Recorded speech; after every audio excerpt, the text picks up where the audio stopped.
டான்டிவி நேயர்கள் அனைவருக்கும் இனிய காலை வணக்கம். மீண்டும் ஒரு கதைவழி அறமொழியின் ஊடாக உங்களை சந்திப்பதில் மகிழ்ச்சி அடைகின்றேன். இன்று நாம் யார் என்பதை எமது எண்ணங்களே அடையாளப்படுத்தும் என்ற வகையிலே உங்கள் சிந்தனைக்காக ஒரு கதையொன்றை பகிர்ந்து கொள்ளலாம் என நினைக்கின்றேன். ஒரு அரசன் இருந்தார். அவர் அந்த நாட்டு மக்களுக்கு எந்தவித குறையும் இல்லாமல் பார்த்து வந்தவர். மிகவும் நேர்மையானவர். ஒரு முறை தன்னுடைய மந்திரியுடன் அவர் அந்த காட்டு வழியாக போய் கொண்டிருக்கின்றார். அங்கே அந்த மரத்திலே காணப்பட்ட வெள்ளரி பிஞ்சுகளை கண்டு தனக்கு பறித்து தருமாறு கேட்கின்றார். அப்பொழுது அதிலே அருகிலே இருந்த கண் தெரியாத ஒருவர் சொல்கின்றார், இது வெள்ளரி பிஞ்சுகள் அல்ல, இது குமட்டங்காய், புடுங்க வேண்டாம் என்று சொல்கின்றார். ஆனாலும் அது வெள்ளரி பிஞ்சு போல் இருக்குன்னு போட்டு நீ பறித்து கொண்டு வா, உங்க கண் தெரியாதவருக்கு என்ன விளங்க போகுது என்று சொல்லி சொல்கின்றார். அவை அங்கே அந்த குமட்டங்காயை பறித்து கொண்டு வந்த உடனே அந்த மந்திரியை முதலில் சாப்பிட சொல்கின்றார். அவர் சாப்பிட்டுட்டு சத்தி எடுத்து வைத்த குமட்டி பெரிய துன்பப்படுகின்றார். உடனே இவர் கேட்கின்றார் அந்த கண் தெரியாத கபோதியை பார்த்து, இதற்கு ஏதாவது மாற்று வழி இருக்கின்றதான்னு கேட்கின்றார். கடவுள் ஒன்றை படைத்தால் அதற்கு மாற்று வழி நிச்சயம் இருக்கும். பக்கத்தில் பாருங்கள், ஒரு 5 விரல் அடையாளம் போல் இருக்கின்ற ஒரு இலை இருக்கின்றது. அதை கசக்கி நீங்கள் அதில் வருகின்ற சாற்றை குடியுங்கள், உடனே நின்று விடும் என்று சொல்கின்றார். அதன்படி செய்ய உடனேயே அந்த சத்தி வயிற்று பிரட்டல் எல்லாம் நின்று விடுகின்றது. நல்ல காரியம் என்று சொல்லி ஒரு டோக்கனை கொடுத்து, தெற்கு வாசலுக்கு போங்கள், உங்களுக்கு வயிறார சாப்பாடு தருவார்கள், நீங்கள் அங்கிருந்து சாப்பிடலாம் 3 நேரமும் என்று சொல்கிறார். சந்தோஷத்துடன் அந்த கபோதியும் சென்று சாப்பிட்டு வருகின்றார். சிறிது நாட்களுக்கு பின் அந்த பக்கத்து நாட்டு ஒரு வியாபாரி ஒருவர் நிறைய தங்கங்களை கொண்டு வந்து இவரிடம் கொடுக்கின்றார், தங்க ஆபரணங்களை. இவற்றை பெற்றுக்கொள்ளுங்கள், இதற்குரிய பெறுமதியை தாருங்கள். ஆகவே இந்த அரசனுக்கு ஒரு சந்தேகம், இதெல்லாம் உண்மையான பவுன் என்று நான் எவ்வாறு நம்புவது என்று சொல்லிவிட்டு அந்த மந்திரியிடம் சொல்கின்றார், அன்று அந்த காட்டிலே எங்களை காப்பாற்றி அந்த கண் தெரியாதவரை கூட்டிக் கொண்டு வருமாறு.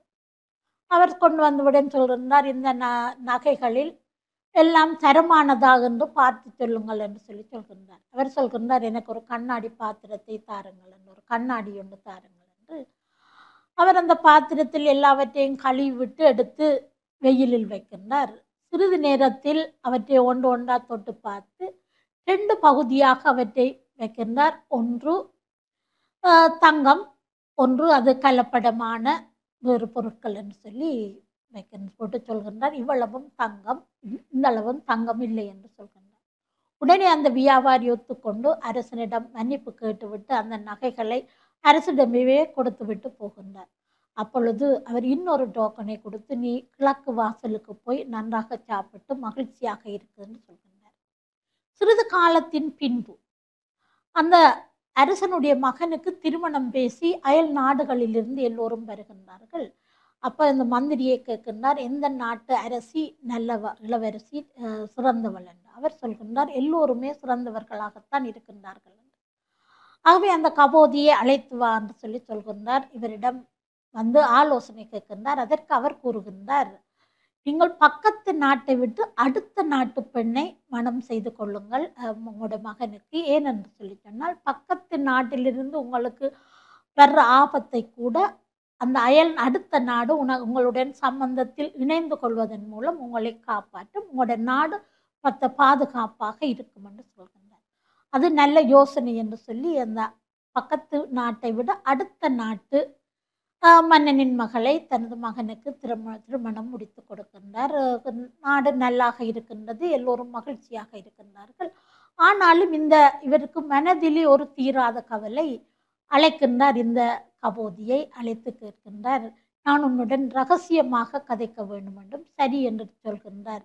என்னை இங்குள்ளவர்கள் எல்லோரும் பிச்சைக்காரனுக்கு பிறந்தவன் என்று சொல்கின்றார்கள், அது உண்மைதானா என்று சொல்லி கேட்கின்றார். ஆகவே அந்த கபோதி சொல்கின்றார், ஓம் உண்மைதான், நீங்கள் பிச்சைக்காரனுக்கு பிறந்தவன் தான் என்று. ஒரு கவலையோடு கேட்கிற, ஏன் அப்படி சொல்கின்றாய், என்ன ஆதாரம் என்று கேட்டதுக்கு அவர் சொல்கின்றார், உங்களுடைய செயற்பாடுகள் அவ்வாறு தான் இருக்கின்றது. முதலாவது முறை உங்களுடைய மந்திரியினுடைய உயிரை நான் காப்பாற்றி இருக்கின்றேன். நீங்கள் என்ன செய்கிறீர்கள் என்ன, எனக்கு ஒரு டோக்கனை மட்டும் தந்து விடுறீர்கள். மற்றவர்கள் என்றால் ஒரு தொகை பணத்தை தந்து விடுவார்கள். ஆனால் நீங்கள் உங்களுடைய சிந்தனை அந்த டோக்கனுடன் மட்டும்தான் நின்றது. 2வது தடவையாக நான் அவ்வளவு அந்த தங்கங்களையும் உங்களுக்கு காப்பாற்றி தந்திருக்கின்றேன். மற்றவர்கள் என்றால் எனக்கு அந்த தங்கத்தில் 1, 2 தந்து கொண்டு போ என்று சொல்லியிருப்பார்கள். உங்களுக்கு அப்பையும் நீங்கள் அந்த டோக்கன் தான் தந்தீங்களே ஒழிய எனக்கு அந்த தங்கத்தை தரவில்லை. 3வது முறை உங்களுடைய மகனுக்கு திருமணம் பேசிய பொழுது பொருத்தமான பெண்ணை தெரிவு செய்து தந்தேன். ஆனால் அதுக்கும் கூட மற்றவர்கள் என்றால் உனக்கு ஒரு கிராமம் தரலாம், அல்லது உனக்கு தேவையானது இந்த என்ன தேவை நான் தருகிறேன் என்று கேட்டிருப்பார்கள். உங்களுடைய அப்போது கூட உங்களோட சிந்தனை எல்லாம் அந்த சோற்றை சுத்தியதாகத்தான் இருந்தது. ஆகவே உங்களுடைய அந்த சோற்றை கடந்து அந்த சாப்பாட்டை கடந்து உங்களுடைய சிந்தனை போகவில்லை.